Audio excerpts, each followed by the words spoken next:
Hello दोस्तों, यह Samsung company की डेट एंड स्प्लिट एसी है जो कि 3 से 4 साल पुरानी है। कस्टमर ने इस एसी को सेल कर दिया है, तो हमें इस एसी को अनइंस्टॉल करके कस्टमर के हैंड ओवर करना है। तो दोस्तों, एसी को अनइंस्टॉल करने के लिए हमें एसी को पावर सप्लाई देनी पड़ती है, जिससे हमारा आउटडोर चालू हो और हम उसकी गैस को होल्ड कर सकें। अगर आप गैस को होल्ड नहीं करोगे और डायरेक्ट अनइंस्टॉल करोगे तो इसमें गैस का खर्चा अलग से बढ़ जाएगा। तो दोस्तों, हमने इंडोर को कर दिया है चालू, एसी में दे दी है सप्लाई। अब हम जाएंगे छत पर, जहाँ पर हमारा आउटडोर लगा हुआ है। अब हम इसको वेट करेंगे जब तक हमारा आउटडोर चालू नहीं हुआ है, जब तक इसमें पावर सप्लाई नहीं आई है, तब तक हम इसकी गैस को होल्ड नहीं करेंगे। गैस तभी होल्ड होती है दोस्तों जब इसमें पावर सप्लाई आ जाती है, कंप्रेसर वर्क करता है, तब जाकर इसकी गैस को हम होल्ड कर सकते हैं। तो गैस होल्ड करने के लिए सबसे पहले उसके ऊपर लगे डेड नट हैं जो, उनको हम खोल लेंगे, जिससे उनको एलन की के माध्यम से कस के उसमें गैस होल्ड कर सकें। और दूसरा, इसका जो कनेक्शन है, कनेक्शन के ऊपर जो कवर लगा हुआ है उसको हम खोलेंगे, जहाँ पर हम अपना एम्पियर मीटर लगाएंगे। दोस्तों, आप दो तरीके से आउटडोर की गैस को होल्ड कर सकते हो, या तो इसमें चार्जिंग गेज मीटर लगाकर, या फिर इसमें हम एम्पियर मीटर लगाकर। अब इसमें दोस्तों एम्पियर को 200 एम्पियर पर सेट कर देना है और इसके न्यूट्रल या फेज़ वायर किसी भी एक पर आपको उसको लगा देना है। आप ऐसा एम्पियर से करोगे तो बहुत ही आसानी है और जल्दी हो जाएगा आपका इंस्टॉलेशन, और कोई दिक्कत नहीं आएगी।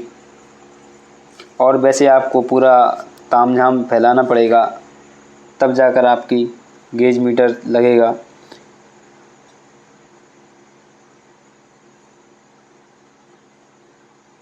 हम इसके फेज़ वायर में एम्पियर मीटर को लगा रहे हैं, और आप देख सकते हो। अब हमें इसका देखना है एम्पियर कितना ले रहा है एसी। तो एसी दोस्तों आप देख सकते हो 4.9, 5.1, 5.3, 5.4, तो लगभग 5.5 के आसपास यह एम्पियर ले रहा है डेट एंड एसी, और यह बढ़कर 6.5, 7 तक हो जाएगा। अभी स्टार्ट हुआ है। तो हमें अनइंस्टॉल करने के लिए और इसकी गैस को होल्ड करने के लिए, इसमें आप देख सकते हो यह जो 1/4 वाला पतला वाला पाइप होता है, सबसे पहले हमें इसको बंद करना पड़ता है। गैस को होल्ड करने के लिए दोस्तों आप हमेशा याद रखें, इसमें जो पतला वाला पाइप है उस वाले बाल को ही सबसे पहले बंद किया जाता है। आप जैसे ही उसको बंद कर दोगे तो इसमें जो एम्पियर हैं आप देख सकते हो वह डाउन होने लगे हैं। 5, 5.5 बता रहा था, अब यह 3 तक आ गए हैं। और जैसे ही ये डाउन होना रुक जाएंगे, वैसे ही हम इसका जो हाफ वाला बाल है उसको बंद कर देंगे, मोटे वाले पाइप को बाल को बंद कर देंगे, जिससे हमारी एसी गैस होल्ड हो जाएगी। अब आप देख सकते हो यह 3.3 पर रुक गया है। अब इससे ज़्यादा एम्पियर नीचे नहीं जा रहा है, तो हमने उसके मोटे वाले पाइप को, हाफ वाले पाइप को जो बाल है उसको लॉक कर दिया है। अब हम इसको क्या करेंगे दोस्तों, इसमें जो दोनों पाइप इसमें लगे हुए हैं उनको हम खोल लेंगे आसानी से। आप चाहे पहले 1/4 के पाइप को खोलें या हाफ के पाइप को खोलें, इससे कोई दिक्कत नहीं है। आपने गैस होल्ड कर दी है, अब इसमें गैस का लीकेज का कोई इशू नहीं रहता है।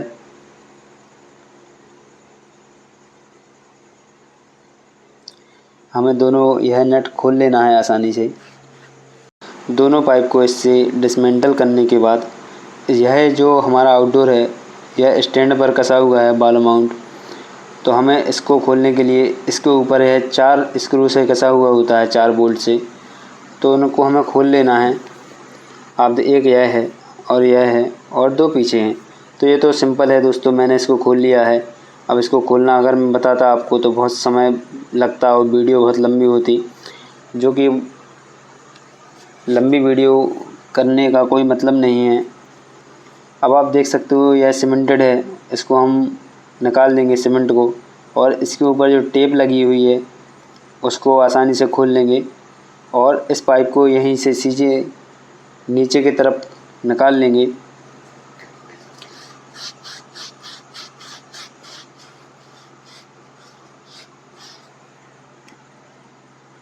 इसमें पानी ना जाए इसके लिए बहुत ही इंतज़ाम किया गया है।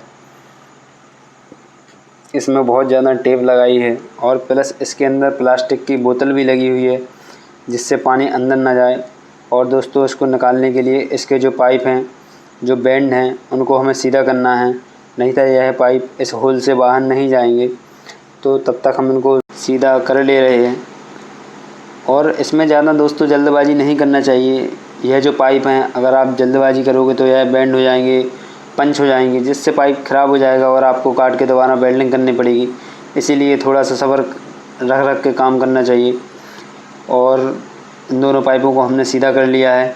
अब यह आप देख सकते हो जो कि स्टैंड है वॉल माउंट, इसको खोलने के लिए सिंपल 2 नट इसमें लगे हुए हैं और 2 इसमें लगे हुए हैं, तो आसानी से यह खुल जाएगा।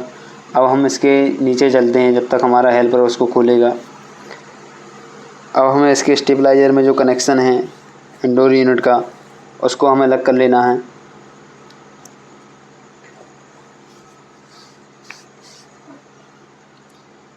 इसमें जो कनेक्शन रहते हैं दोस्तों, न्यूट्रल और अर्थ और फेस का रहता है।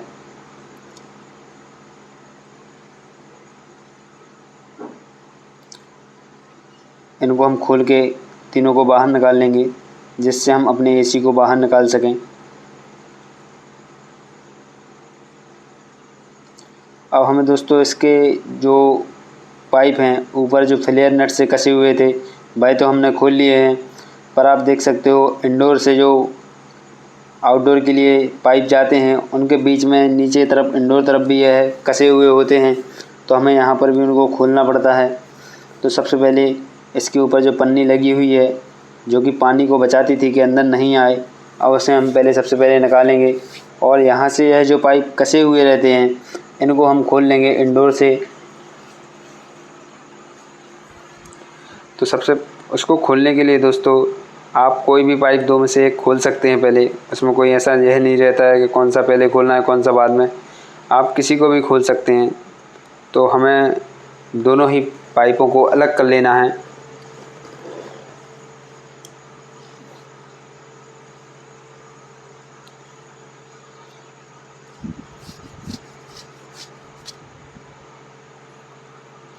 इसको लूज करके बहुत ही आसानी से यह खुल रहा है।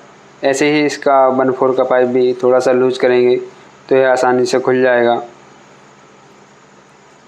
दोस्तों एसी में टेफ्लॉन टेप लगाना नहीं भूलना चाहिए, क्योंकि अगर आप उसमें टेफ्लॉन टेप लगाओगे तो वह एसी जिस जगह से आपने कस दिया है वहाँ से कभी भी लीकेज नहीं होगी।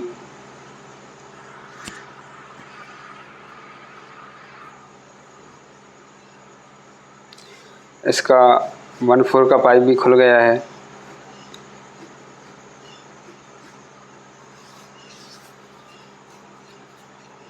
आप देख सकते हो बीचम बीच से यह पाइप बाहर की तरफ निकला हुआ है, तो हमें इसको भी निकालना है। उसको निकालने के लिए सबसे पहले इसमें जो टाई बैंड हैं इनको हमें काट लेना है, जिससे हमारा वायर जो है वह अलग हो सके।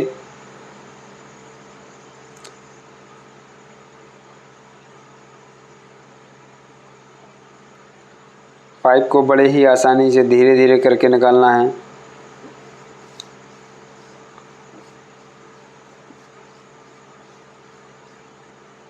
पाइप हमारा निकल गया है दोस्तों। अब हमारा केवल इंडोर यूनिट भर बची है जो कि स्टैंड पर लगी हुई है, उसको हमें बाहर निकालना है।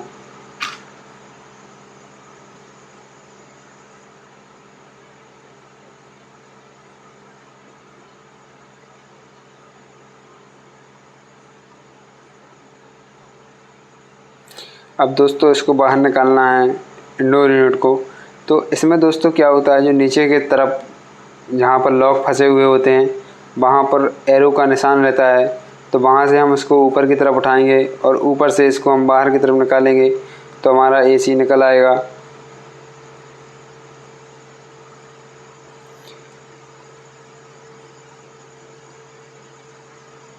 आप देख सकते हो इस एसी को हमने बाहर निकाल लिया है।